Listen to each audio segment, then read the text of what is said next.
Israel നടപടി നീതീകരിക്കാനാവില്ല. സ്വന്തമായി പ്രഖ്യാപിക്കപ്പെടണം എന്ന ഉച്ചകോടിയുടെ അഭിപ്രായത്തെ നമ്മുടെ ഇന്ത്യ ഗവൺമെന്റ് അംഗീകരിച്ചു എന്നത് നമുക്ക് അത് വലിയൊരു സന്തോഷമാണ്.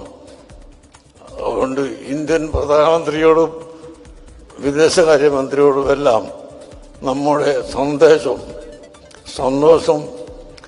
ഈ രാജ്യത്തെ ഓരോ പൗരനും ഈ വിഷയത്തിൽ ഇന്ത്യ രാജ്യം നിയന്ത്രിക്കുന്ന രാജ്യത്തിൻ്റെ ഭരണാധികാരികളോട് സ്നേഹം മാത്രം പ്രകടിപ്പിക്കാനുള്ളതാണ്. കാരണം 10 രാജ്യങ്ങൾ ആ ഉച്ചകോടിയിൽ സ്വതന്ത്ര ഫലസ്തീനെതിരെ വോട്ട് ചെയ്തപ്പോൾ അഥവാ മിണ്ടാതിരുന്നപ്പോൾ അതിൽ അമേരിക്ക ഉണ്ട്, ഇസ്രായേൽ ഉണ്ട്, അത് പറയേണ്ട ആവശ്യമില്ല. കേരളം മെസ്സി വരും എന്ന് പറഞ്ഞ് കാത്തുക്കാണ്. അർജന്റീനയ്ക്ക് വേണ്ടി രാപ്പകലുകളില്ലാതെ കട്ടൗട്ടുകൾ എടുത്ത് അല്ലെങ്കിൽ ആഘോഷിച്ച് അർജന്റീന എന്ന രാജ്യത്തിന് വേണ്ടി ആഘോഷിച്ചവരാണ് നമ്മൾ.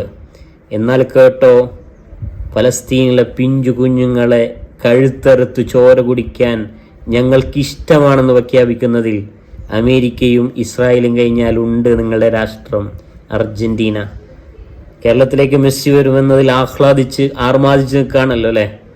എന്നാൽ ഒരു നിമിഷം ചിന്തിച്ചാൽ മതി, ഫലസ്തീനികളുടെ ചോര കുടിക്കാൻ വെമ്പുന്ന രാജ്യങ്ങളോട് നമുക്ക് സ്നേഹം വേണോ?